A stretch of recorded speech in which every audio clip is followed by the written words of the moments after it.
Hello and welcome to SATV's International Affairs Talk Show, and I'm your host Shamsul Alam Pantho.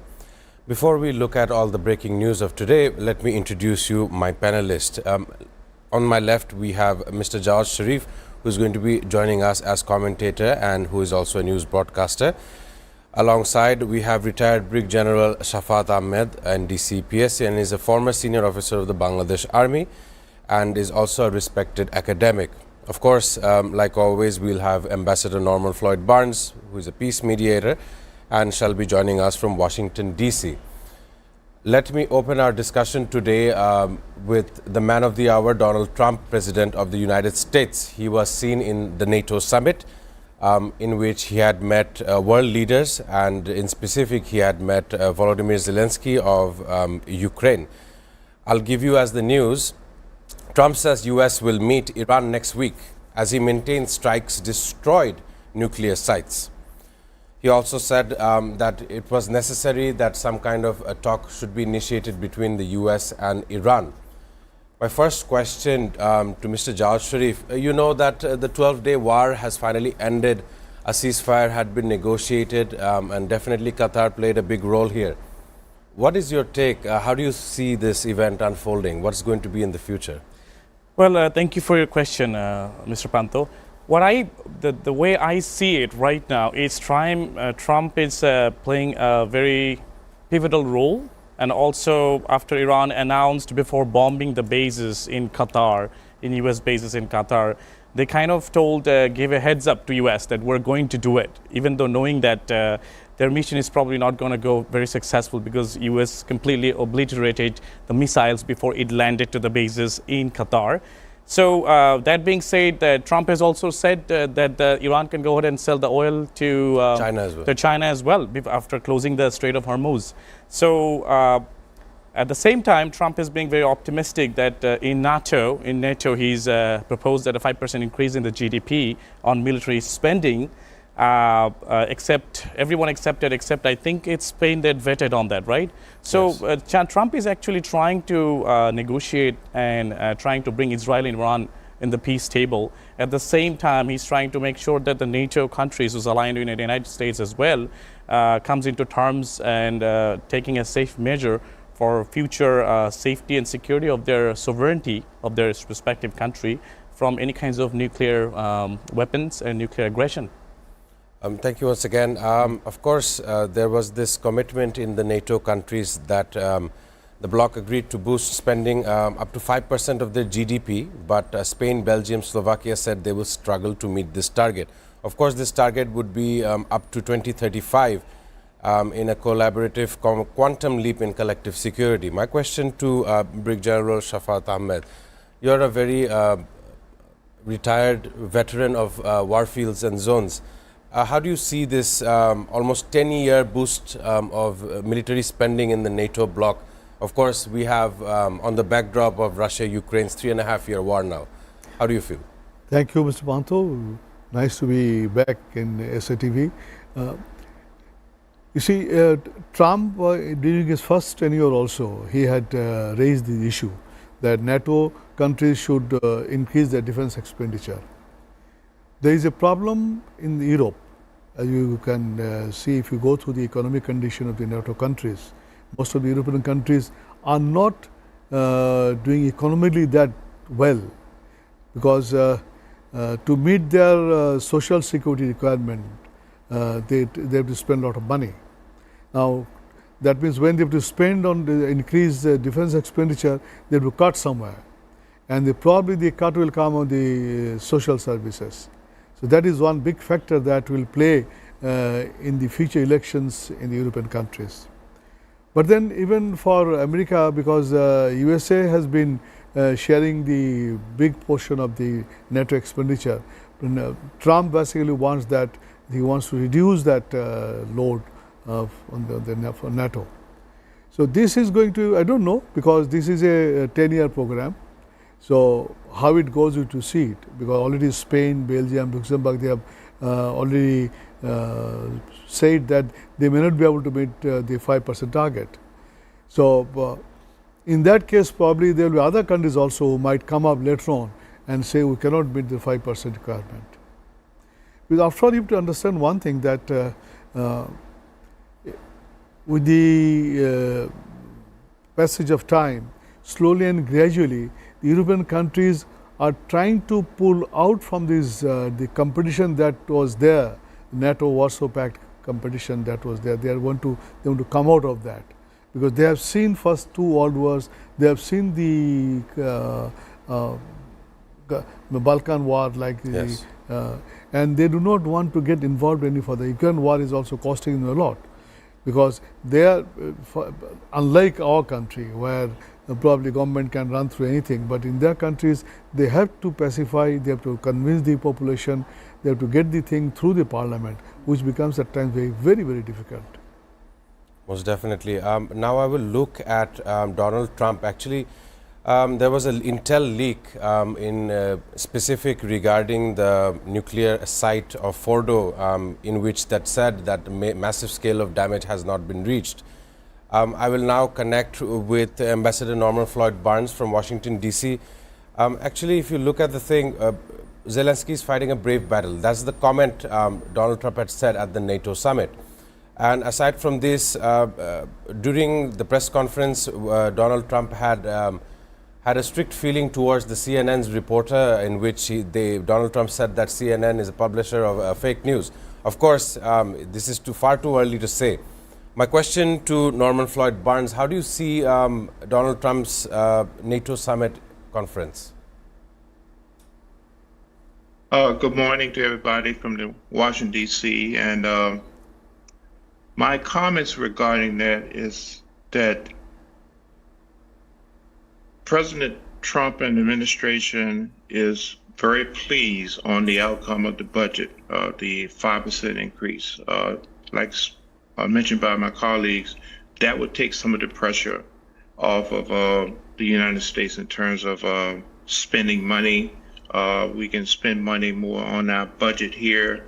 We have things domestically that we need to address, and the idea of spending a lot of funds protecting other countries is something that he wants to lessen. We think, the idea of the NATO summit, the summit went well in terms of the budget. That was the outcome. That was his purpose for going over there. So that was, I think that was a positive. That's what we see. The funding. Thank you once again, Norman Floyd Barnes. My next question would be to Mr. Jawad Sharif. You see this entire global order taking a major shift. We've had the 12-day war. We see NATO summit happening at The Hague in internal affairs, worldwide affairs.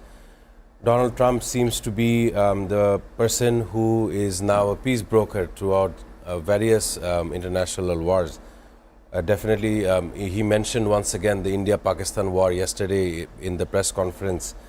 Not only so, the 12-day war that he also mediated between Iran and Israel today would be the second day of that mediation. Exactly how long do you think this would hold? Of course, there are tensions between Israel and Iran. A lot of the lives have been lost, much more in Iran than Israel.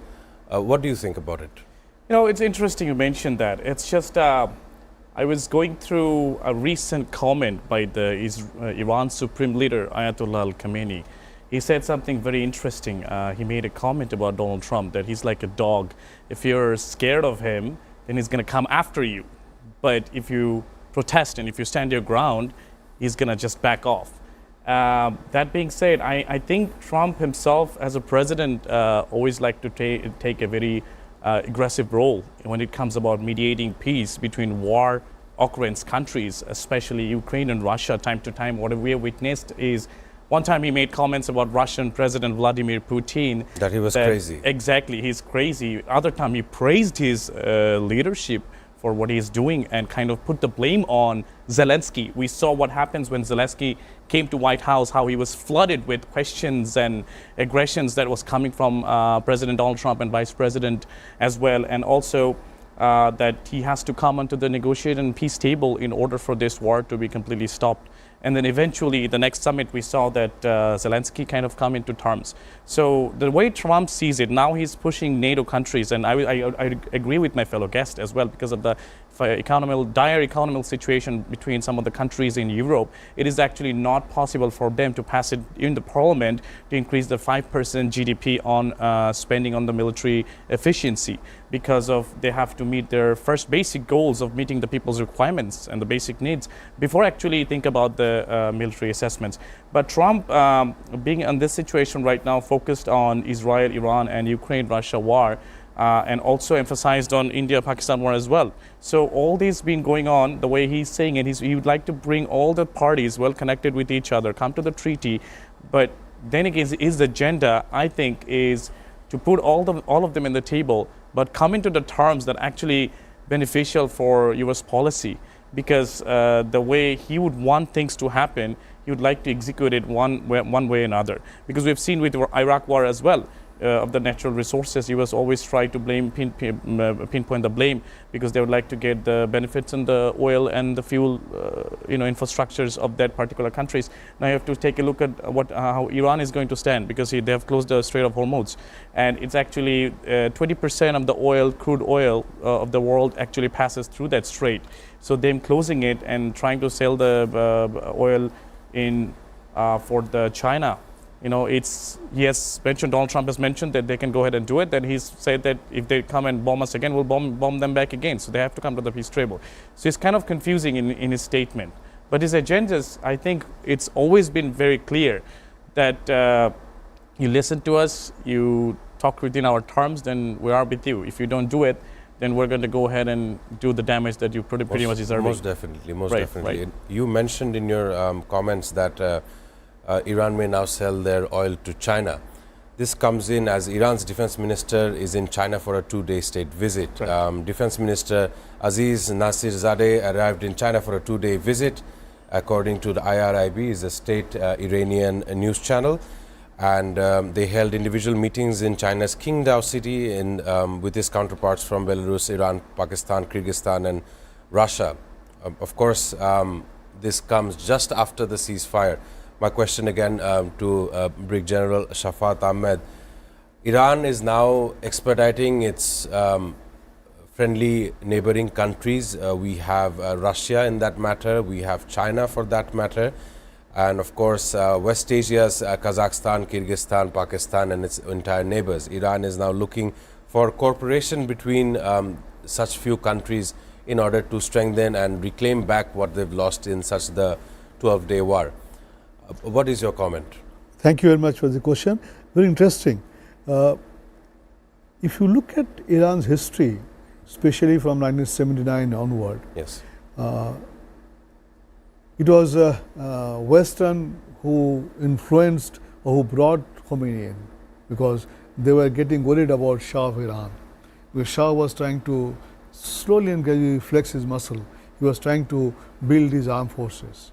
So created a situation whereby Shah was removed and Khomeini was brought in. But then it boomeranged on them, because the Islamic revolution that took place in Iran changed the whole scenario. So from then onward, virtually Iran had been under sanction. This has helped Iran to be self-reliant and self-sufficient. Today, Iran virtually manufactures almost everything. They are not dependent on anybody. One. So after this war, after this 12-day war, Iran has realized that they need to have probably strategic relationship with some of the countries, because Iran had been very open. They will not go deep with the relationship with any particular country. But after this, probably they will join, like Pakistan, with the Chinese, because I feel that the biggest gainer in all these conflicts is China. Of course, the Belt and Road is going through Tehran as well as Everything. Pakistan. You see, one, we have seen in the Indo-Pak war, China had the upper hand. Here also, Iran moving to China, and probably in very near future, you will find that, like Pakistan, Iran will also be getting help from China. So, because Iran do need them. Iran does need them, because without Chinese help, probably, especially in the cyber warfare and in the electronic warfare, Chinese have probably advanced far even ahead of the USA. It seems so. So they would like to take advantage of that. So that will also probably create a sort of realignment of the geopolitical scenario. We might find a sort of realignment among these powers. As you said, that probably Kazakhstan will come in probably. Another lesson that is coming out is, I don't know how it is true, I saw a news item, today morning probably, that Iran had raided a house in Chahabar port area, where they arrested about 140 or 41 people who are spying for Mossad. Right. Out of which 120 are Indians. Most If of that them is- Indians, yes, Yeah. it's true. If that is true, and what I read about them, if that is true, that is going to make a big change, because probably Iran will try to cut off all relations with India, because it is the Indians who have been Supplying information. They are finding that Indians are involved in this espionage system. So of course, the IRGC of the Iran, they had, even during the 12-day war, they had found out various Mossad agents inside Tehran That's were right. destabilizing Tehran as the war was continuing. right. So definitely this was a modern day example of spyware and how That's right. spies can put an impact towards regional conflict. Of course, I'll tell you another breaking news that came in before the ceasefire that happened. Qatar was barraged with missiles from Iran, and that is how the Iranians had claimed that they had targeted an American base, and that is where the ceasefire initially began. Of course, Qatar was one of the first nations to condemn the Israeli attack on Iran, and in specific Tehran as well. Ladies and gentlemen, and thank you gentlemen as well. Ladies and gentlemen, we'll be going into a short break, and we shall be back with much more news, and we shall be discussing. Thank you.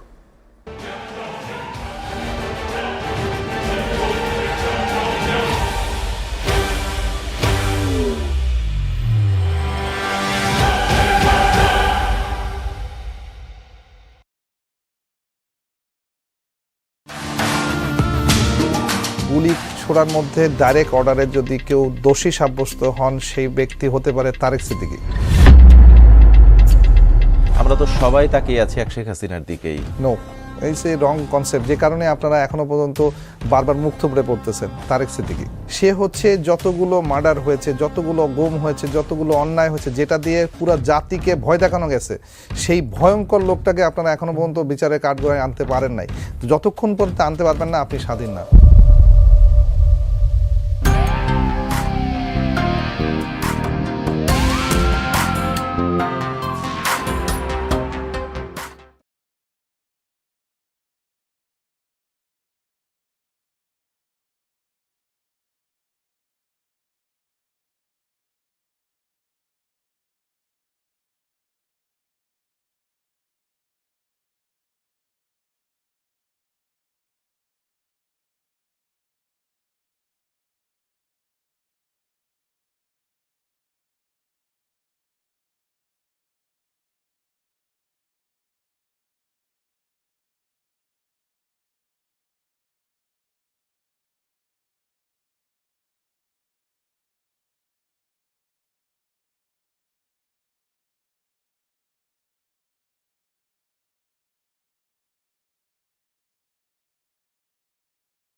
Welcome back to SATV's International Affairs. We are joined with Mr. Jawad Sharif, commentator and news broadcaster, retired Brigadier General Shafat Ahmed, and of course Ambassador Norman Floyd Barnes.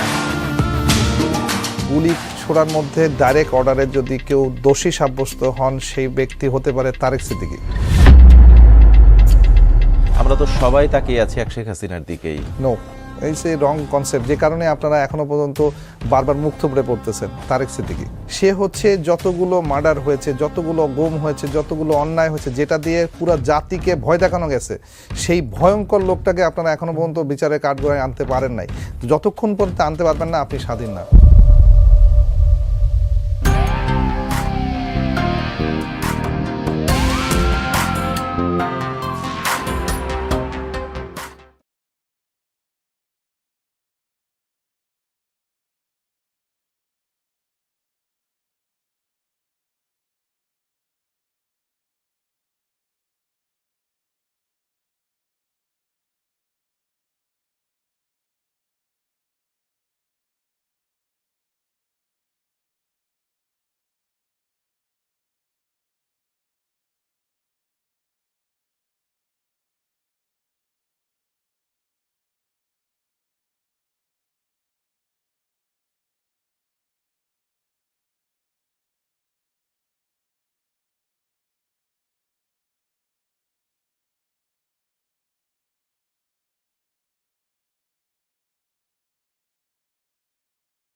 And Israel and Iran conflict.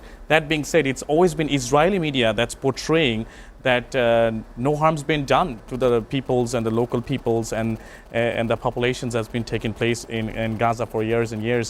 And U.S. kind of tends to play the same role, similar role. Now NATO countries have been involved.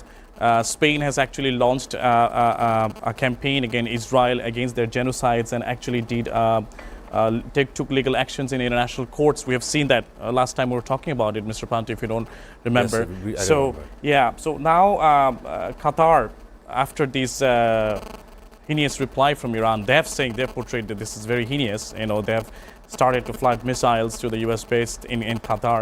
Qatar is the first country to condemn. But now Qatar is also trying to negotiate. Look, we don't want this war. They're having talks between the United States and Israel as well, and to make sure that Iran is coming to the places and negotiate this ordeal.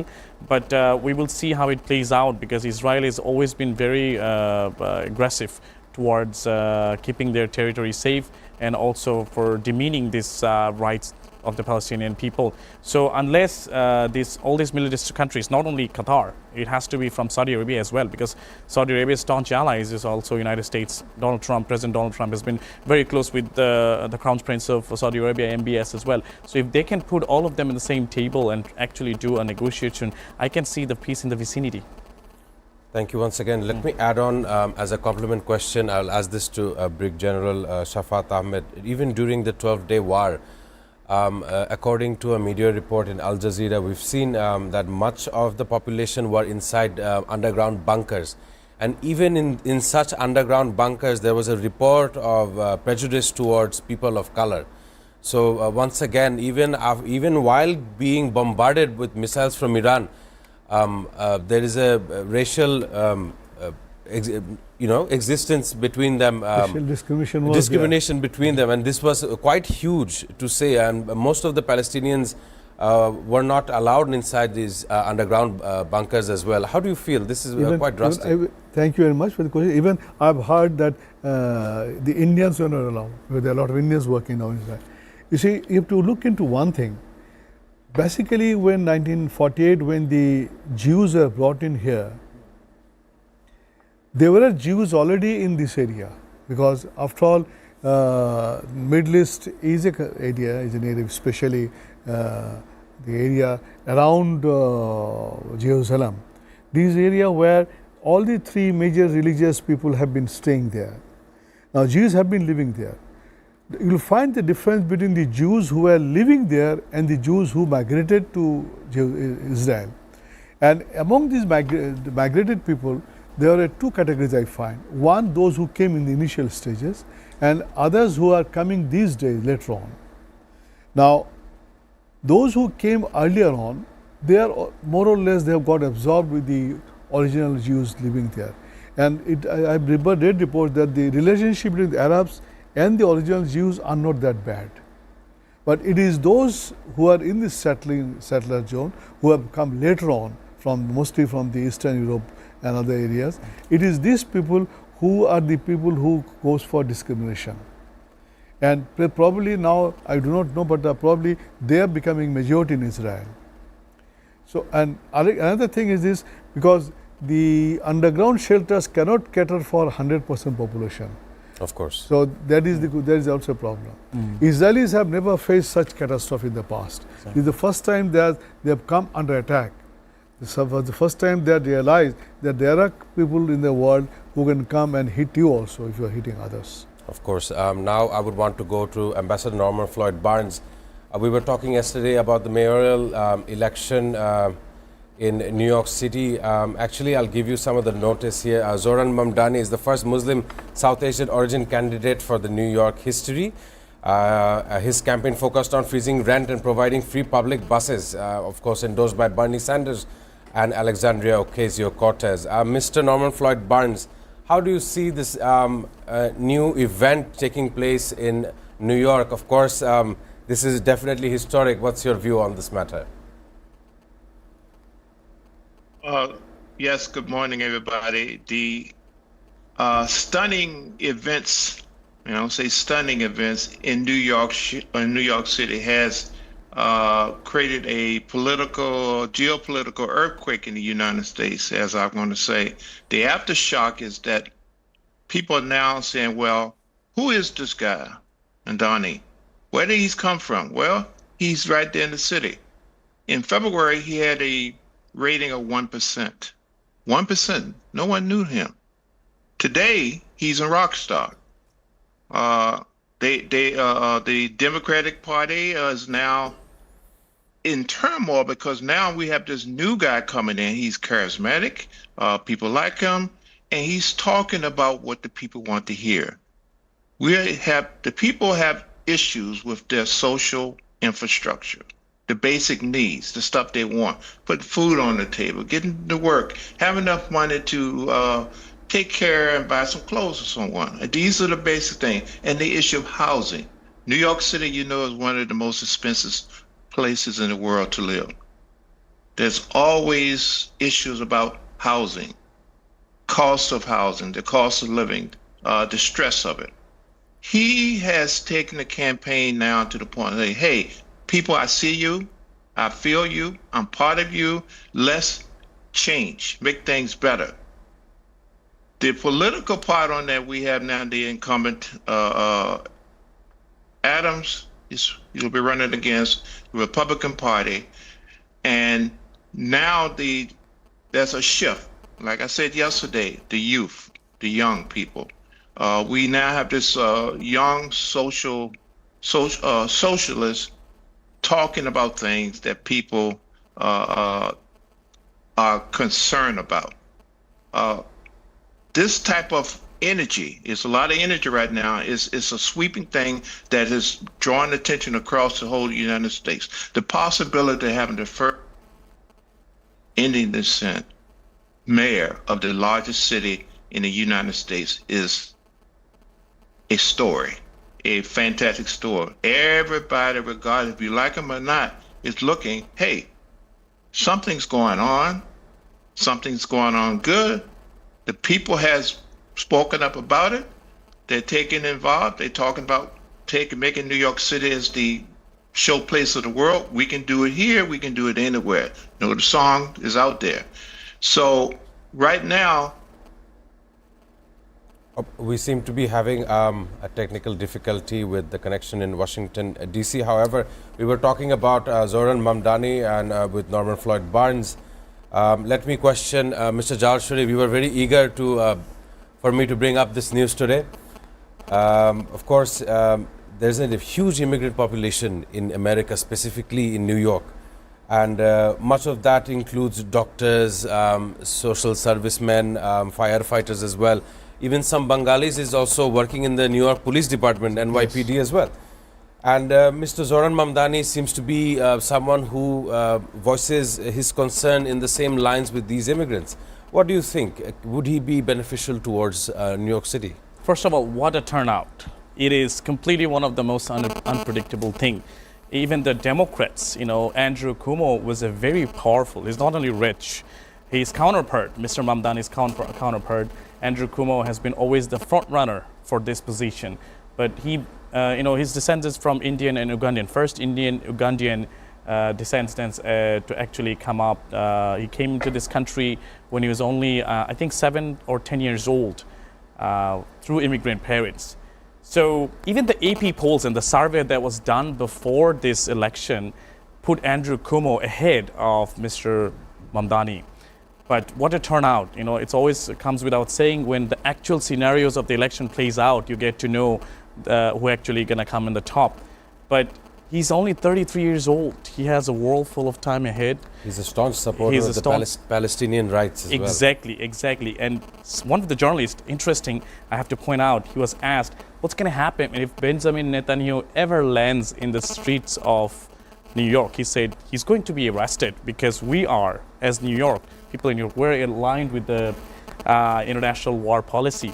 And we'd like to point him out that Benjamin Netanyahu is a war criminal and he has committed genocides and he should be arrested. So for being a Democratic mayor to say stuff like this, when the President of the United States is aligned with Bibi himself, I think it's a very big deal. So he's coming out very strong. He's beating all the polls. He's saying all the right things. And the young people, I think most of the people, the working class people, he's going to the subways, he's going to the buses, the trains, in the cities of the suburbs, and telling people that how he's going to make an impact, changing the life of the middle class people and increasing their income. So we're changing the shifting in the policies and the political atmosphere, and I think we have a long way to go, and we can see what this guy is all about, and I think he has a very bright future ahead of time. Even after Donald Trump calling him a communist, he seems to be very avid in his campaigns as well. We'll now look at China and Taiwan.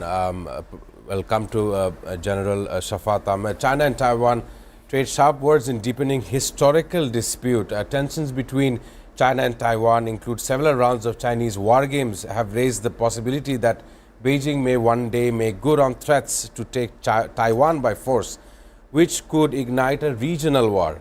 China's last war games were in April, and its Air Force and Navy operate around Taiwan on a daily basis, sometimes using dozens of warplanes, according to the island's defense ministry. My question to Mr. Shafat Ahmed, historically speaking, Taiwan used to be an island, offshore island of China, and given that Chinese ambition in the South China Sea, they're now looking at important islands which they could turn into military infrastructure, and that is where China's ambition is now renewed. How do you see this escalation? Would it become a regional tension in the upcoming months? I do not think so, because Chinese are very pragmatic people. They believe in long-term plan. They do not work in the short term. So they look at it a different way. They will allow USA to burn out.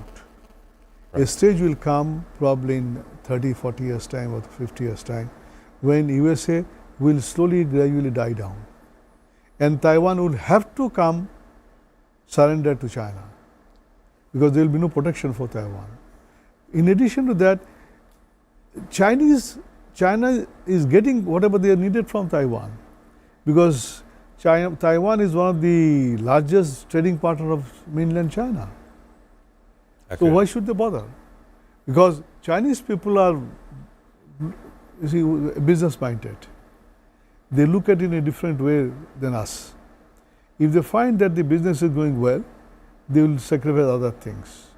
So as long as Taiwan is there, it is also keeping them alive because this is allowing them to test all their innovations that they are making, and they are also testing the US resilience to it, because every time China carries an exercise, USA moves in. So that way it is helping China. China will not, I personally feel that China will not go for occupying Taiwan like that. Let me have another question, complement question to you. Of course, the summer Davos is happening, which is also the World Economic Forum being held in China as well. And in the sidelines, Singapore Prime Minister Lawrence Wong is meeting President Xi Jinping. Both of the nations do share a lot of defense cooperation. The broader agenda would be multifaceted cooperation and bilateral relations. Of course, China and Singapore do share the common Chinese theme in both of their nations. And even last month in Singapore, Lawrence Wong hosted the Shangri-La meet, in which Defense Secretary Pete Hegseth said that we must move out of Chinese dominance over in Asia. And of course, to my last question as well, Taiwan seems to be in a defense cooperation with America. So America has a habit of creating various bases across the entire globe in order to control the dominance which they see China as a threat. And of course, Prime Minister Lawrence Wong of Singapore, he used to be into the official cabinet of the previous Prime Minister Lee Hsien Loong. And they both, Singapore and China, they both share mutual respect to one another. My question once again would be, China seems to be as an emerging power in the global dominance stage. How would you see China versus America in the future days? Of course, there has been a abnormal trade tariff game going on between the two countries. I'll ask both my commentators on this matter. First, I'll go to Shafat Ahmed. So if you look at it, as I said, the Chinese policy is different and Chinese way of working is different from the Western work system, because they believe in any long-term plan. They set a goal, they work, do their homework properly, and then they start working on it. Secondly, Chinese do not make sound. Why I'm saying this, unlike USA, like Trump has been prohibiting, we're born, we have done this. Chinese will not do that. Chinese will quietly do the job and remain quiet, because they do not want to dislodge the present system, because any disturbance in the existing system will harm them. So they don't want to disturb on that. So what they will do is they slowly, as you see, slowly, gradually China is overtaking USA. From the present warfare, we have seen that Chinese probably have gone ahead of USA in cyber warfare, most probably. Economically, they are on the verge of taking over from USA. Like one thing we must remember, that Chinese are not allowing to have lot of billionaires. They are trying to develop the country as a whole, not like USA where you have lot of billionaires and the poor people. But in China it is the other way around. Of course, the disparity between the communities they are is trying very to reduce the disparity. So as long as do that, the Chinese people are happy. It will be very difficult. Plus, they have a very solid program. So Singapore is again a very pragmatic country. They have learned how to survive. So they will not annoy anyone. They have kept the USA. At the same time, they will maintain very cordial relation with China. They will not disturb China. Thank you once again. Mr. Jawad Sharif, would you add on to this matter as well? I want to take your last view before I end the show. Please. So recently between the India-Pakistan war, you saw the drowning of a Rafale fighter jet, right? A fighter jet. What was it done by? It was a Chinese jet, J-18C, right? So I agree with my fellow guest that China has been, they don't make very much noise. You know, they play their games right. They already know they have established dominance on the Asian countries, and they don't want to actually jeopardize this system, because gradually their long-term vision is to take over all kinds of aspects of electronics, cyber, military, and it's been happening. And Singapore has learned to be dependent, and even though they're taking a lot of things from their surrounding countries, from Malaysia and China as well. So the recent cabinet, him being a very young prime minister, he knows that he needs to have a good alignment with the Chinese, and that's actually been taking place as well. So China is actually creating dominance slowly but gradually. They're not actually making a big fuss out of it, like US is making bases all around the world trying to establish dominance. So I agree with my fellow guest in this regard, and a stark example of how advanced they have become is between this war, their equipments actually prevailed more than the United States and NATO equipments. Thank you once again, Mr. Jawad Sharif, and in general, thank you to both my gentlemen here today for their amazing contributions to our international affairs program. As I draw closer, ladies and gentlemen, today is 26th of June. It is commemorated as International Day Against Drug Abuse and Illicit Trafficking. Alongside, it's also the International Day in support of victims of torture. And that is it for today, and I shall be back after the weekend with international affairs, world-breaking headlines. Thank you and have a lovely weekend.